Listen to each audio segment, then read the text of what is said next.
I'm Indy Neidell. I'm Per from Sabaton. And Sabaton, their last two albums have been The Great War and The War to End All Wars. But the war to end all wars, Per, where did that war begin? Sarajevo.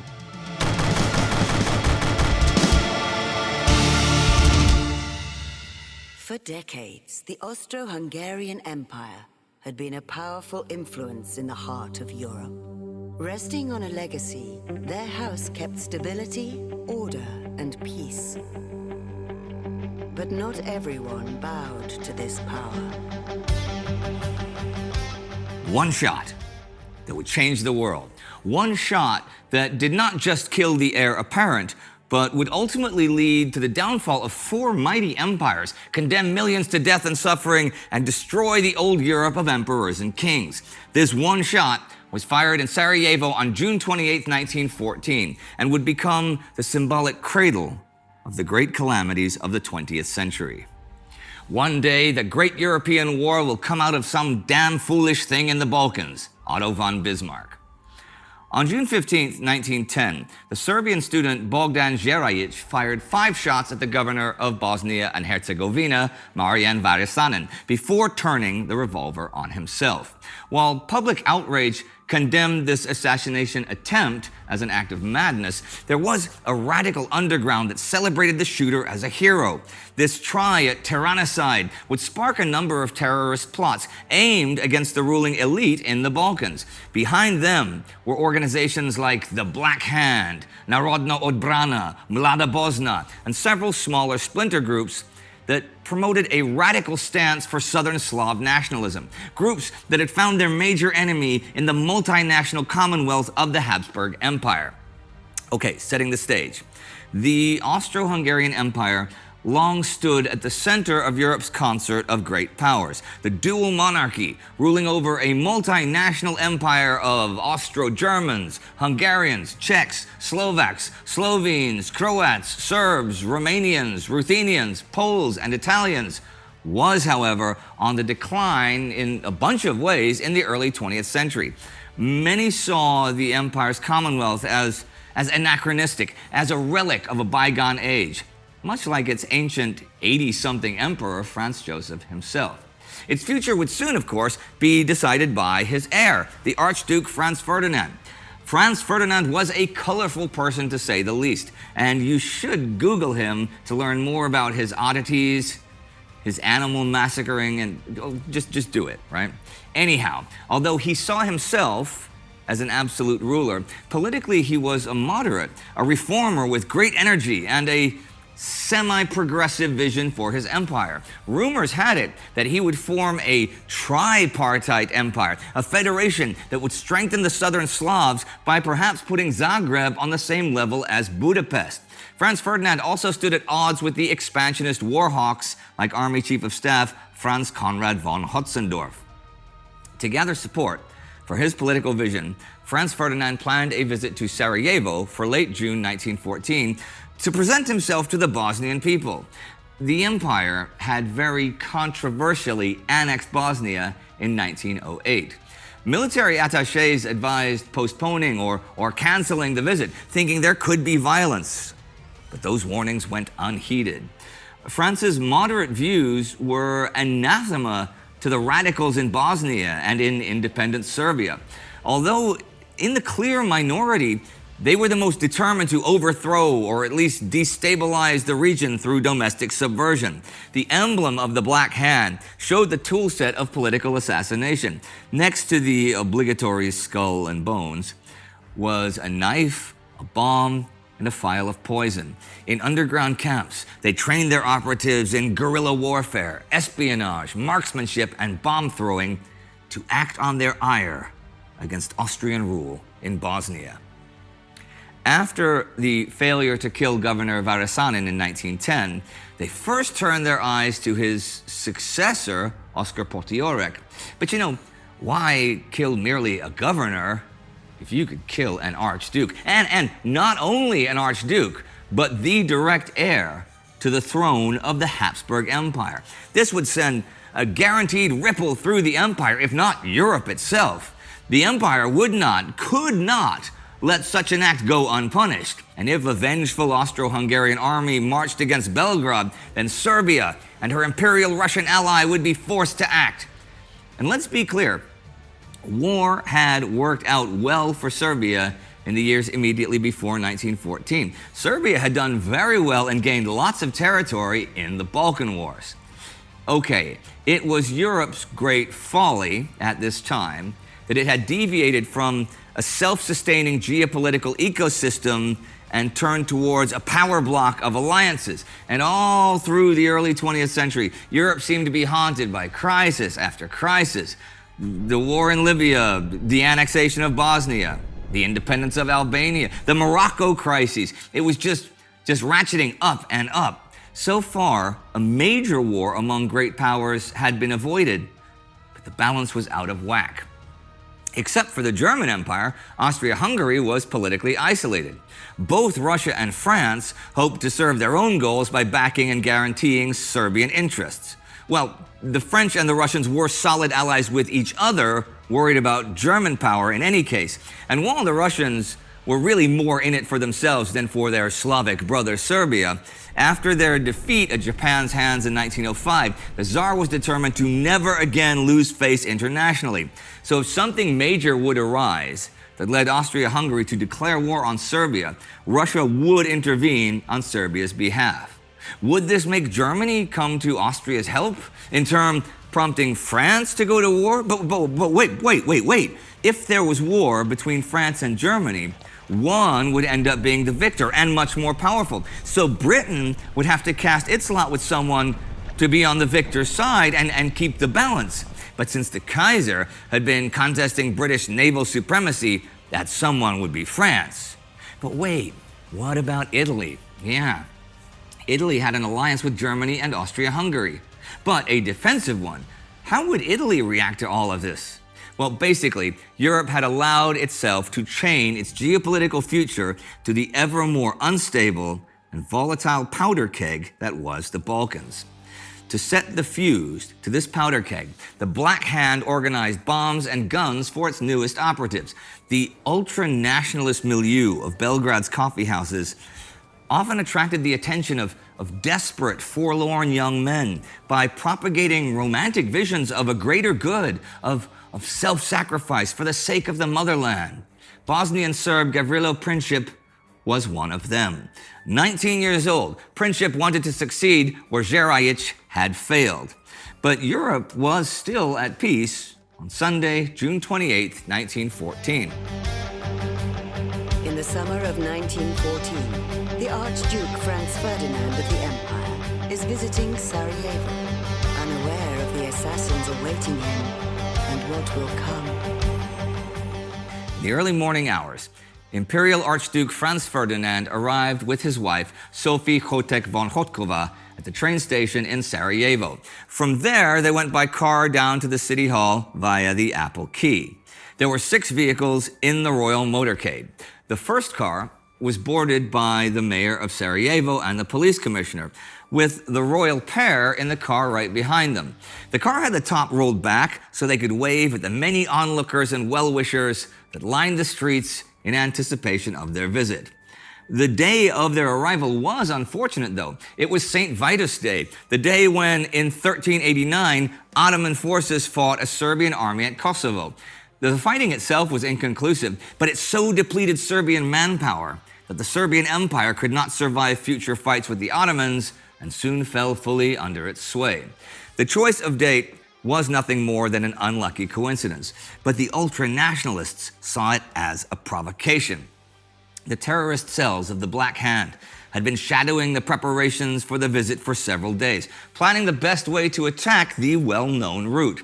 There were men positioned at intervals along the quay. If one of them would be intercepted and searched, another could take his place and fulfill the mission. Armed with loaded revolvers, each also carried a small bomb. These bombs were to be set via detonator caps and 12-second chemical fuses. Each assassin was also carrying a small paper of cyanide powder to kill themselves once the deed was done. The royal motorcade made its way towards Chumuria Bridge. A first assassin prepared his bomb, but his nerves failed him. A second assassin, standing on the riverside of the quay, grabbed his bomb and broke the detonator cap with a loud bang. The royal car driver, seeing the bomb flying through the air, stepped on the gas. So the bomb bounced off the hood and rolled under the car behind them. The explosion wounded several officers and policemen, as well as a number of bystanders. Sophia was bleeding from the cheek, but otherwise the royal pair was unharmed. The assassin swallowed his cyanide and threw himself off the bridge into 4 inches of water, and the cyanide only made him vomit. He was taken into custody. But confusion reigned as policemen surrounded the scene and the wounded were transported to the hospital. Was this a lone assassin, a madman, or were there others nearby? They moved on towards the town hall. As the general shock wore off, Franz Ferdinand flew into a rage at the mayor, but his wife brought back his composure. He addressed the Bosnian people, thanking them for their warm welcome. Then Potiorek proposed canceling the rest of the tour and driving straight back to the train station. But the Archduke wanted to visit the wounded in the hospital first. However, they did not tell the driver of their change of plans. As the car pulled into Franz Joseph Street, Potiorek yelled at the driver to stop and turn the other way. In a fateful chain of events, the car's engine was turned off right in front of a perplexed Gavrilo Princip. Couple of things here. There are many reports that the car had no reverse gear. This is false. The car, a 1910 Graf and Stift touring car, does have a reverse gear, but it takes a while to shift into it. Also, Princip was not standing in front of a delicatessen eating a sandwich. This is not only false, but it comes from the 21st century. Yep, there is not a single mention of it in any documentary source before 2003, not one, and certainly not in the transcript of Princip's trial. People didn't even eat sandwiches in Sarajevo in 1914. The only place it comes from before 2003 is a Brazilian novel called 12 Fingers, published in English in 2001, in which Gavrilo meets Dmitri, the book's hero, in front of Schiller's Market before the shooting and is eating a sandwich. But whatever he's doing, he's in the right place at the right time, or wrong place at the wrong time, depending how you look at it. And as the car moves towards him, he draws his revolver, and at point-blank range, he fires 2 fatal shots. One through the door of the car into the Duchess's abdomen. The second hits the Archduke in the neck. Blood pouring through his uniform, Franz Ferdinand loses consciousness after telling his wife to stay alive for the sake of their children. Princip is knocked to the ground before he can shoot himself. Outraged bystanders almost lynch him on the spot, but the police do apprehend him. Just after 11 a.m., the Archduke Franz Ferdinand, heir to the Habsburg throne, is dead, along with his dreams of reforming the empire. The news of the assassination spreads quickly throughout Europe, not only in Vienna, but in Berlin, St. Petersburg, Paris, London, Budapest. Everyone in every cabinet knew that this could spark yet another crisis. It would prompt an investigation, a response, and likely an ultimatum. But no one could guess how far this one would go. And just over a month later, the old world was at war. In itself, the murder of a sovereign was not necessarily the reason for the outbreak of the Great War. There would have certainly been a crisis, there would have been consequences, but this time, the deadlock of alliances had fatally trapped its nations. Plans and timetables went into effect. Mobilization was answered with mobilization. An unstoppable machine was set into motion, and war soon raged all over Europe and then the world. The Serbian, Eastern, and Western fronts all opened up in the early days of the war, and the killing began. And here's something to think about in terms of killing. On August 22nd, 1914, on the Western Front, more than a dozen battles were simultaneously fought from Alsace to the Ardennes. The French had 27,000 of their soldiers killed on this one day. Not wounded, not missing, dead in one day. And that was just one of the warring nations. And this was not the end, but the very, very beginning. From a shock that would change the world, tensions rise and our wars unfurled. Nothing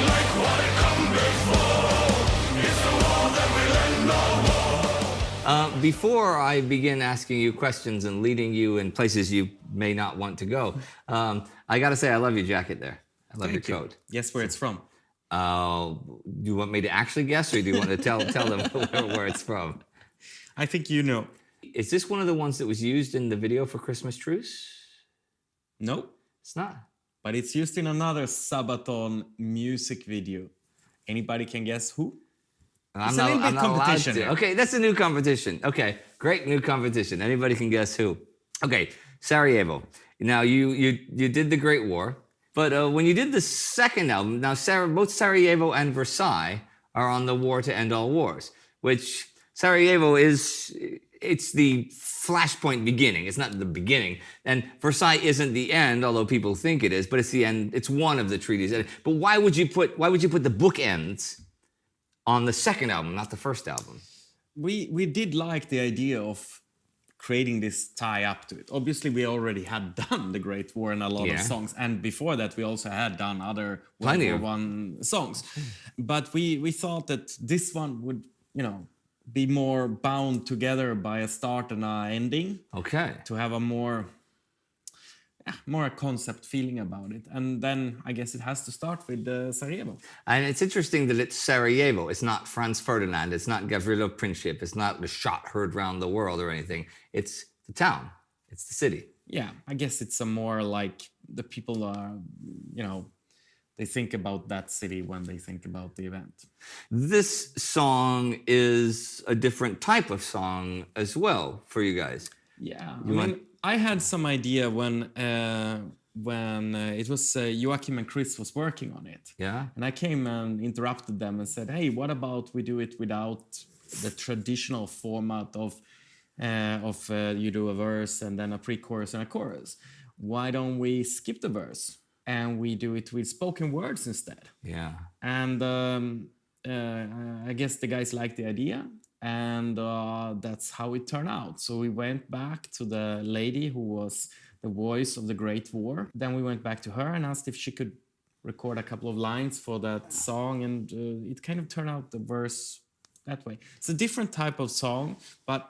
It's a different approach to it's a this different song. approach to write a song. But there's been a lot of people over the years who say that all the Sabaton songs sound the same. Yeah, but that's bullshit. Yeah, I have to agree too. I mean, you have now listened to all our songs by now. Yeah, I really, I genuinely have. Well, I mean, I know a lot of you guys are like super fans out there, but I've listened to every single Sabaton song at least a few times to do the episodes. And you have also read the lyrics about them and analyzed every song. So you know that they are definitely not the same. And you are also a musician, you are capable of playing them. And you probably also played several of them. Yes, yeah. So there we go. So you know that they are not the same. And I mean, here we show a different approach of how to write a song as well.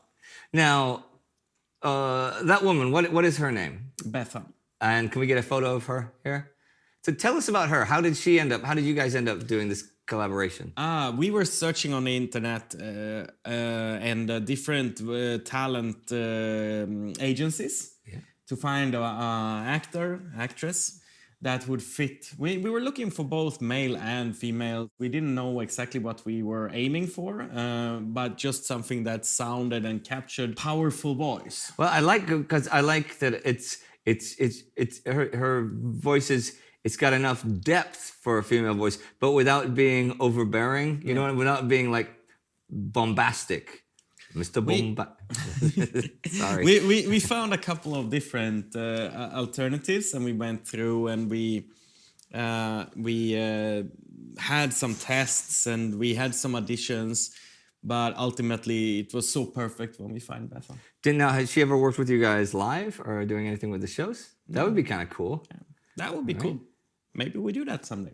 Maybe we all do that someday. Maybe we have Indy Neidell and Bethan and Sabaton and you guys play a song. Just when everybody's excited for the next song, it's 2.5 minutes of me talking about the Valley of Death. Well, everything has a beginning and an end. And this is the end of the song about the beginning. Exactly. Sarajevo. Well, say goodnight to all the nice people out there. Good night, everybody, and thanks for watching Sabaton History Channel. Until next time, take care.